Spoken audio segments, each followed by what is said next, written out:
Welcome to Take It from the Iron Woman. My name is Susanne Müller, your host and the Iron Woman. This podcast is about empowering yourself and others to make real changes in the world. You will hear from everyday, smart, sophisticated, hip people like you and me. Not everybody has to be an Iron Woman to impress the world. Together, we will learn from the sports and business leaders how you can become a more successful person as an entrepreneur or a leader. It's one step at a time, one day at a time. Take your steps now. Take your big steps now. Join me on this journey to success. Take it from the Iron Woman. We only have special guests, and today we go to Tim. Tim was brought to me by Nancy, the artist, and she says, he's a fantastic person. He needs to be on your podcast. Tim, welcome and introduce yourself. Thank you, Suzanne. My name is Tim Zeiss. I'm the Director of Development and Marketing for Ocean's Harbor House. We're a nonprofit organization that provides temporary shelter for homeless and vulnerable kids. We also have a permanent housing program for kids who cannot be reunited with their families because of family conflict or abuse. They can live with us for up to 18 months. We have a family crisis intervention unit that works with the families and the kids to help resolve the issues that are causing the problems within the household. We're also doing work. We have out client groups for parents and kids to discuss various issues that are impacting their lives on a daily basis. We're also doing training now because unfortunately, a lot of homeless kids fall victim to what's called human labor trafficking and commercial sexual exploitation of children. We're doing a lot of work, working obviously to help prevent these kids from falling further into a dark world. Thank you. We need to hear the story. And I'm also wondering, how can we be involved? How did everything start for you? How did you get into such a role? Actually, I've been with the organization just over a year. Prior to that, I was the executive director of the Brookdale Community College Foundation, which was a nonprofit affiliated with the community college serving Central Jersey. And in that role, I raised money for scholarships and programs to support students. But after being there in that role for 20 years, I wanted to do something a little bit different, a little more grassroots. And that's how I wound up here. I've always had a soft spot in my heart for helping kids. These are the kids that are most vulnerable. I like to remind people that they're not bad kids. They're kids in bad situations. And the top reasons for youth homelessness or family conflict, abuse. A lot of kids are coming out these days and the parents just don't accept it. They're rejected. Could be substance abuse, physical abuse. A lot of it's what I call family of origin stuff. Families that perhaps have been dysfunctional for a while, passing down habits.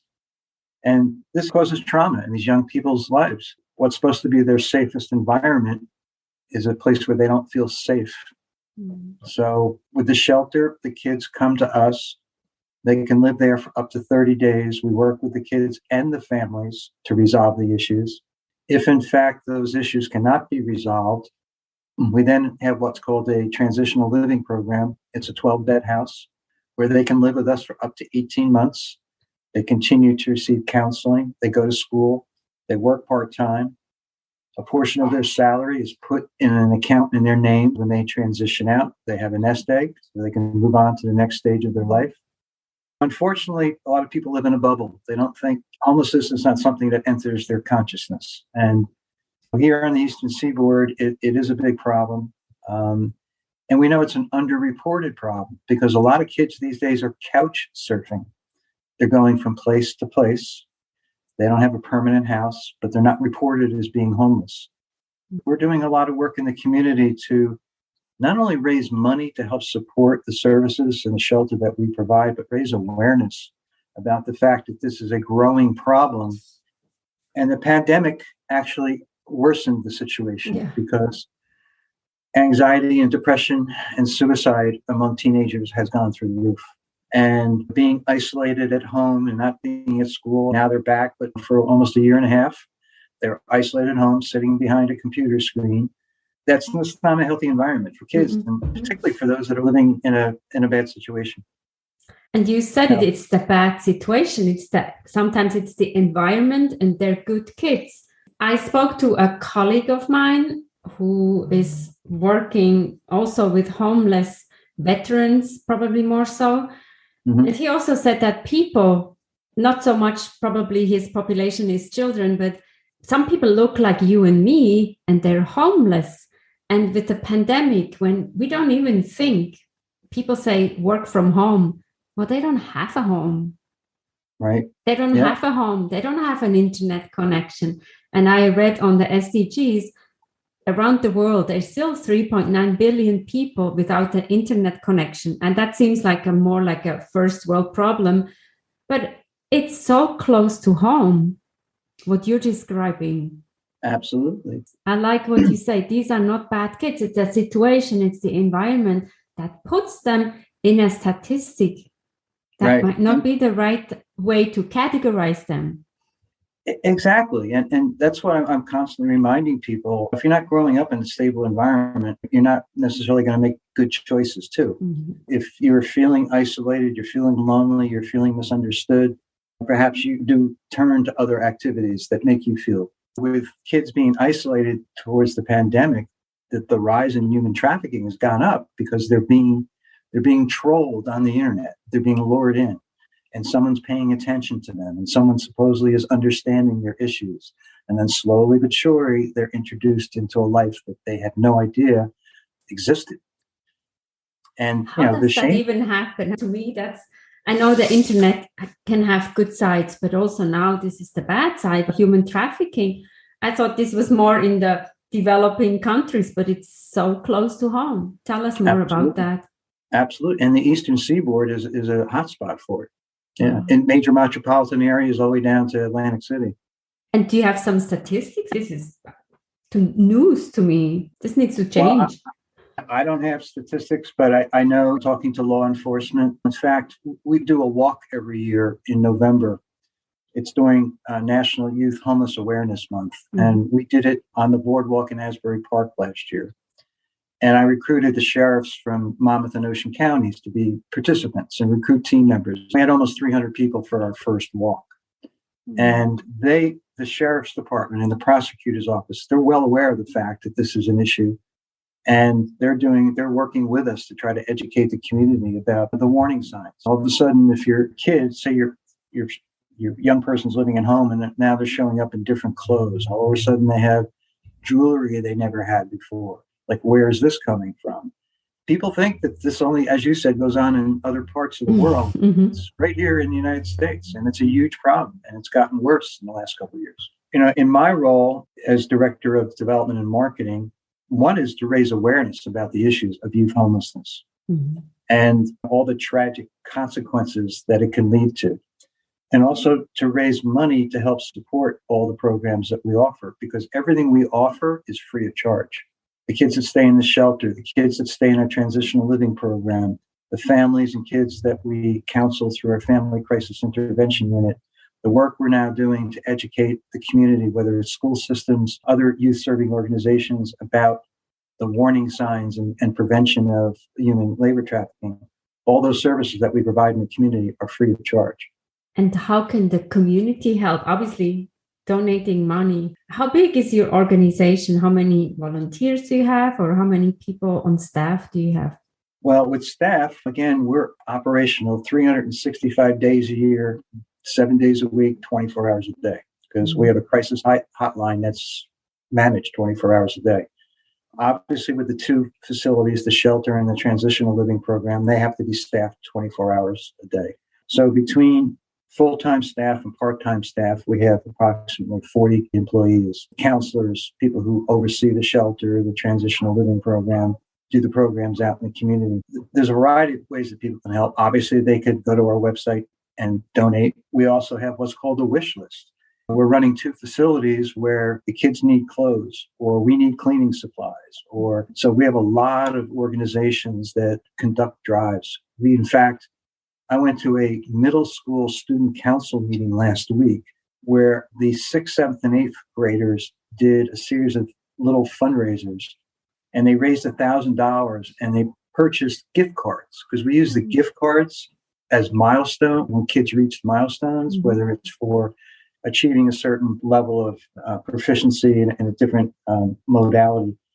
We use those cards so they can buy clothes or maybe take them to the movies so that they have a real kid experience. During the holidays, people are incredibly generous in donating. We had a local church group that did some fundraisers, and they bought and delivered a 65-inch TV, a PlayStation, and games.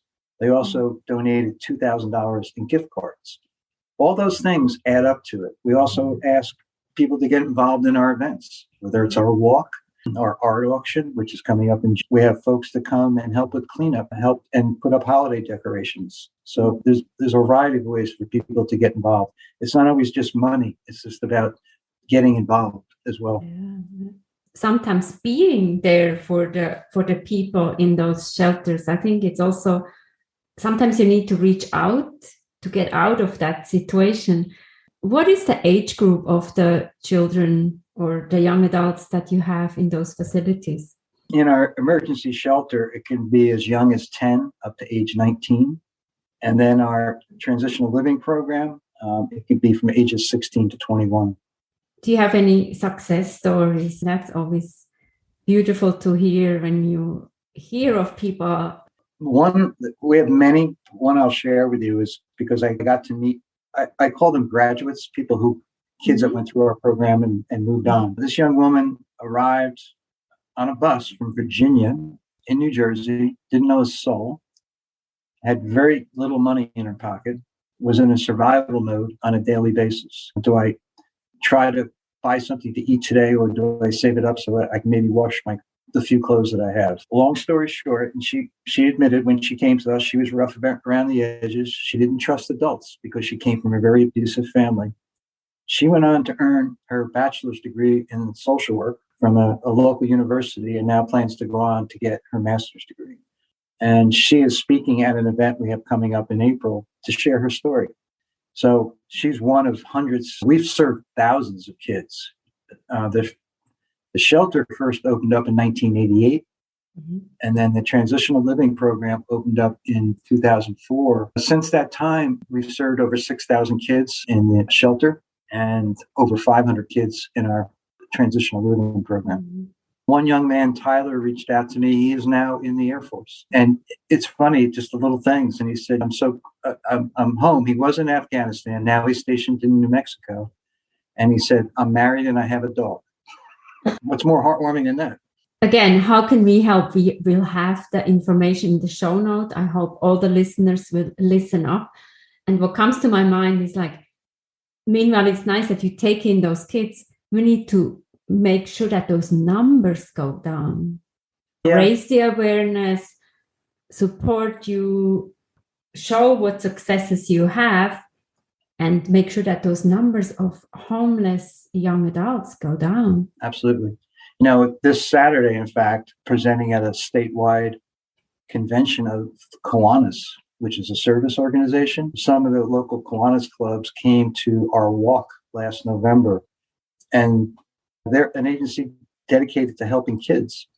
And they were so impressed by what they learned during the walk that they've invited us to come to their statewide convention to talk about the services that we offer and potentially to see how we can work together to raise awareness and to raise additional dollars to support our programs.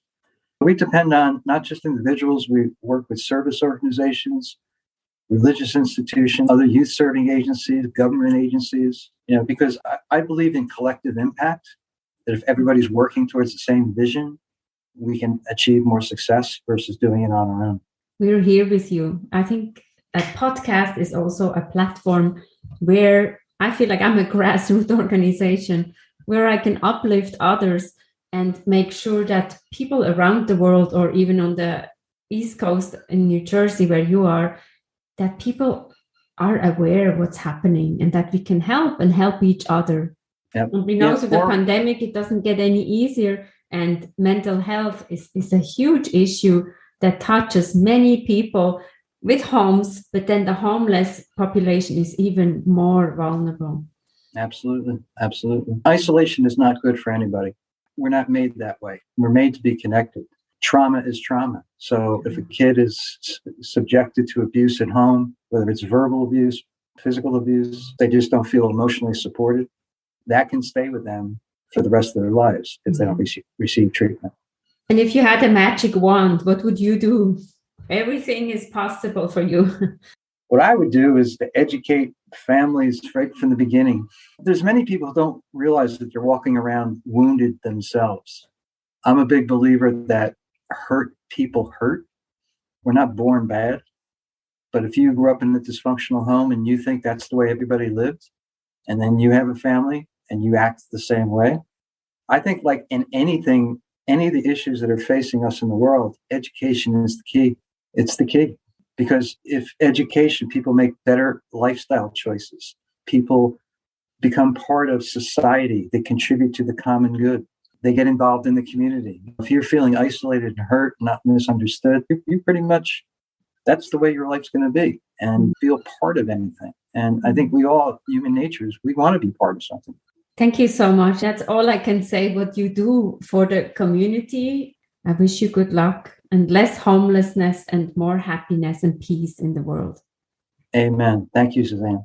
What are you taking away from this discussion? Homelessness, and especially the young adults, we need to help.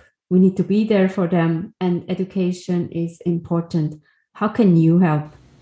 Take it from the Iron Woman. We have episodes every Monday. Check in. There's something for everybody. You can learn with us. You can grow with us. And Take It from the Iron Woman started out as a book, Global Business Coaching with Sports Parallels. Download it, read it, write a review. Thank you so much for your support.